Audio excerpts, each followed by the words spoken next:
né? Mas ainda é incipiente, a gente precisa aumentar, né, esse número de escolas, né, que dão a educação técnica, né, a formação técnica também. Vocês, como Hotel Consult, já receberam algum convite pensando em destino? Por exemplo, essa dificuldade que a gente tem escutado muitos empresários falarem da contratação de mão de obra. Então eu vejo assim como a Hotel Consult, eu acho que a gente até conversou sobre isso em outro momento, né? De estar aberta, ou se vocês já fizeram algum piloto, já foram convidados, né? Já que na cidade não tem uma qualificação para formar essa mão de obra, se vocês já foram convidados para dar treinamentos, para formar essa mão de obra local. Né? Se isso é algo que já se passou. Confesso para você que houve uma ou outra tentativa, não foram muitas, mas mais da nossa parte do que da parte das instituições, de um órgão de governo, de uma prefeitura, ou até uma associação voltada para a hotelaria. Sim, sim. Né? Mais nossa mesmo. Mas é muito difícil você entrar, se inserir nesse meio, sabe? Além da burocracia, tem a questão do relacionamento, sempre tem uma coisa linkada com a outra, né? Então, e políticas no meio disso. Muito politicagem, muito. É verdade. Mas voltando para o nosso negócio, que não é político, apesar de ser político, né? Tudo é política, Tudo né? é política. Me fala os desafios assim que vocês mais encontram em hotéis, seja um desafio em comum, um ponto em comum entre um hotel de grande porte, médio porte ou pequeno porte, e como vocês têm ajudado esses hotéis nesse sentido? Uns desafios como consultoria, como seleção, por seleção, exemplo? Tá. Que são uma empresa de seleção e recrutamento, né? Então, o que seria o Perfeito. ponto? Tá. Bom, a gente encontra vários desafios que não são diferentes do que um RH, se estivesse fazendo o processo seletivo por ele mesmo, encontraria, né? Mas, assim, o que eu posso te dizer? Primeiro desafio é a gente encontrar a pessoa em si, né? O segundo desafio é você vender a ideia do seu cliente, a imagem do seu cliente, para que aquele candidato, aquele profissional, ele tenha interesse em participar do processo. A gente tem um desafio que a gente sempre passa nos nossos processos, que a gente pega referências. Então, esse é um desafio, porque às vezes você tem 3 candidatos, você acha que você tem 3, 4 candidatos, você só tem 2.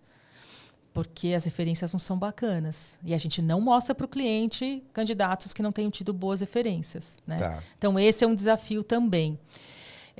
Que mais que eu poderia te falar? Desafio dos nossos processos. A gente, até a página 2, a gente tem interferência em como está funcionando a integração e o pós, né, admissão daquele candidato naquela empresa.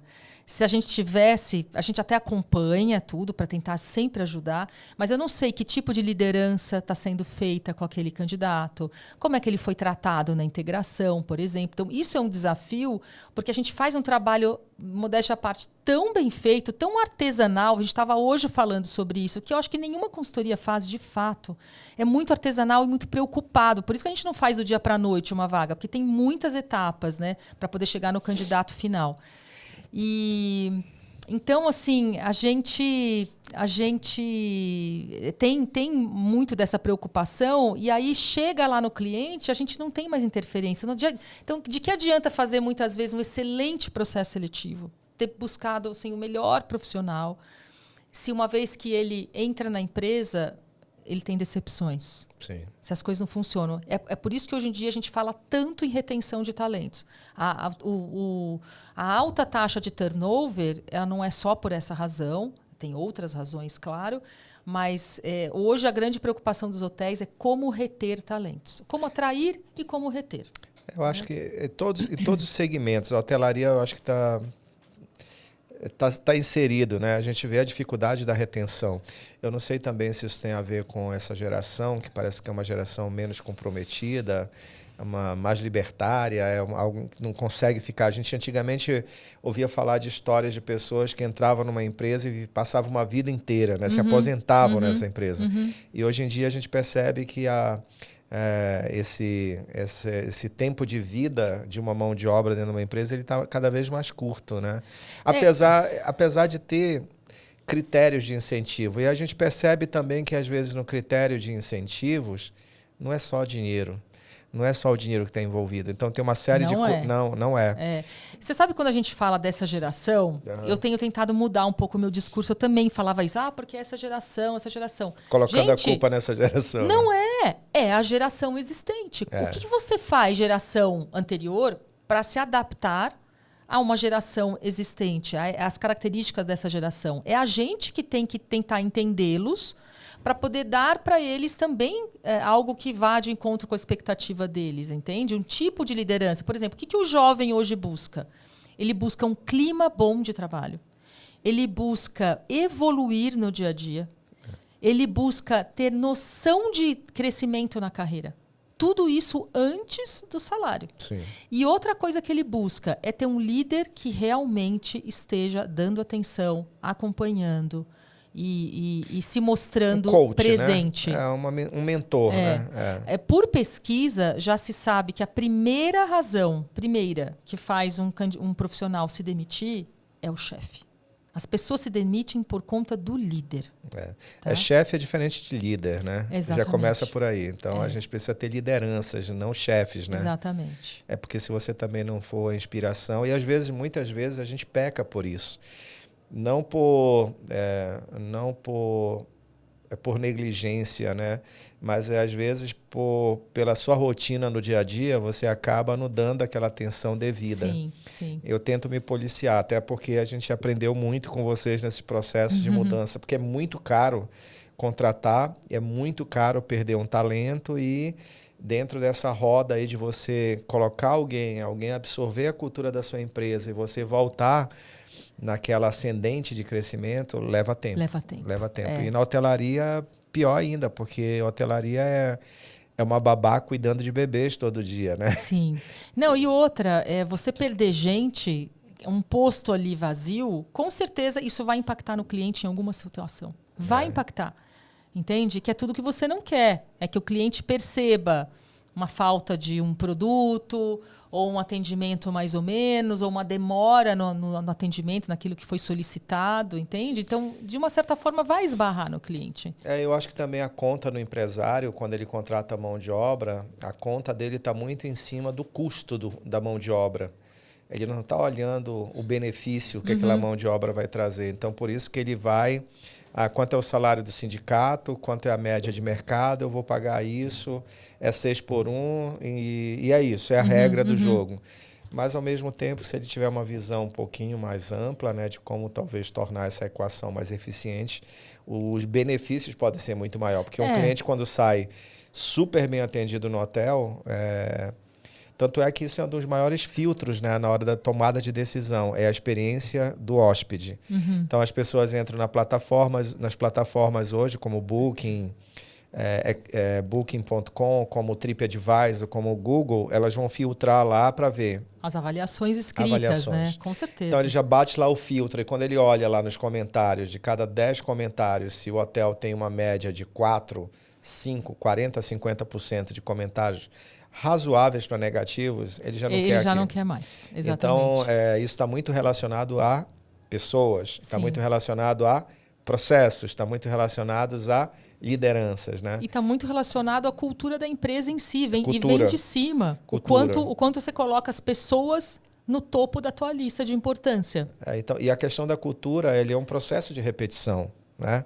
As pessoas só entendem que aquilo passou a ser uma cultura da empresa quando você faz aquilo todo dia com uma higiene. Sim. Né? Então, se você tem o hábito de fazer aquela higiene diária, isso vai se tornar algo cultural seu, né? Como o hábito de comer, de fazer a higiene, enfim. Não, e ainda tem nos hotéis pequenos, ainda existe uma cultura. Tem muitos empresários que têm uma cultura de mandar embora aquele funcionário que não fica além do próprio horário, por exemplo. Sim. Entende? Sim. E de ter assim uma rigidez que beira a escravidão ali com aquele ser que está trabalhando na operação. Isso já era, não existe mais isso. Não existe mais. Então a gente tem que você tem que valorizar, você tem que botar no topo da pirâmide a sua equipe. Né? Dizem que aquela pirâmide, né, no qual o cliente está lá, não que o cliente não seja muito importante, o cliente mas sem uma equipe motivada e querendo atender bem, não tem cliente motivado, né? Então dizem que aquela pirâmide ela deveria ser invertida. né, ali na base da pirâmide, que a gente sabe é a maior parte, né, é a equipe, a operação, se você inverter, aí fica aquela base no topo. Ou seja, você dando muita importância, valorizando, motivando, tentando trabalhar a qualidade de vida e fazer a sua equipe estar feliz trabalhando. Hoje existe um índice de felicidade com o qual se trabalha. Você sabia disso? Fala um pouquinho desse índice. É muito legal, assim, e é recente assim que eu conheço isso. Não, tem algumas empresas fora da hotelaria, não necessariamente hotelaria, que trabalham com índice de felicidade. Então, eles medem isso dentro da empresa com uma série de indicadores para entender o quanto feliz teu funcionário está. Isso sendo algo importante, sabe? E eu acho isso sensacional. Sabe? É importante ter um candidato, um profissional feliz, ele vai saltitar quando ele está trabalhando, sabe? Sim, sim. Ele vai com vontade, ele vai dar tudo de si para o hóspede, ele vai dar o cinto dele para o hóspede que esqueceu o cinto e tem uma reunião. Eu já ouvi casos assim em hotel. Legal. É verdade, um hóspede que chegou no balcão, olha, eu tenho uma reunião agora, eu estou sem cinto, onde é que eu posso comprar? Meu, era cedo da manhã, né? Não tinha nenhuma loja aberta. Ele não teve nenhuma. Ele tirou o cinto e falou: toma, você usa, depois você me devolve. Olha Pô, isso. dá até para arrepiar, né? Uma história dessas. Porque é tão simples, não tem custo nenhum. Só depende de atitude, postura e de felicidade. É verdade. Né? E às vezes a gente chega no hotel, é uma coisa básica, né? Você falou do cinto, mas tem outras coisas muito mais básicas, né? Como o sorriso, seja bem-vindo. A gente fala muito de um welcome drink, mas às vezes a pessoa receber você... Imagina, né? Eu vou dar alguns exemplos. A gente tem exemplos de hotéis aqui onde você vai pegar 4 horas de estrada, aí depois você tem algum problema para chegar naquele hotel. Vai que no meio do caminho, sei lá, furou um pneu, aconteceu um imprevisto, você já saiu da bolha de estresse, você está indo para relaxar. Aí você chega no hotel assim, puta, estressado, cansado da viagem, e aí você tem aquele recepcionista seco, que mal te diz bom dia, boa tarde ou boa noite, parece que você está falando com um bot, com um robô. Preencha essa ficha. Assine aqui, me dê seu documento. Sim. E aí o cara sequer, às vezes, fala assim, pô, você está cansado? Senta um pouquinho, quer tomar uma água? Como foi sua viagem? Como foi sua viagem? Me conta um pouquinho. Você conhece já o destino? Ó, eu vou te dar umas dicas aqui. Enquanto você vai lendo, ó, deixa eu te dar aqui um catálogo sobre o que você pode fazer na cidade. Você está com fome? A gente tem um hotel, a gente tem um restaurante no hotel, a gente tem uma carta disso, uma carta daquilo. A gente recomenda esse outro prato. Ou então não tem restaurante no hotel. Vou te dar a dica para você sair e comer, você ter a melhor experiência gastronômica. Então, falta isso. São coisas tão simples. Além, né? Não, é simples também, né? Então, você já surpreende o cliente com um bem-vindo que não precisa taça de champanhe, né? Não precisa aquele welcome drink. Não é necessário, né? Não necessariamente isso aí é o que vai... É a pessoa, a pessoa. É a atitude, é o comprometimento. Mas essa história do cinto é sensacional. Não é legal? Legal. Eu gosto dessa história também.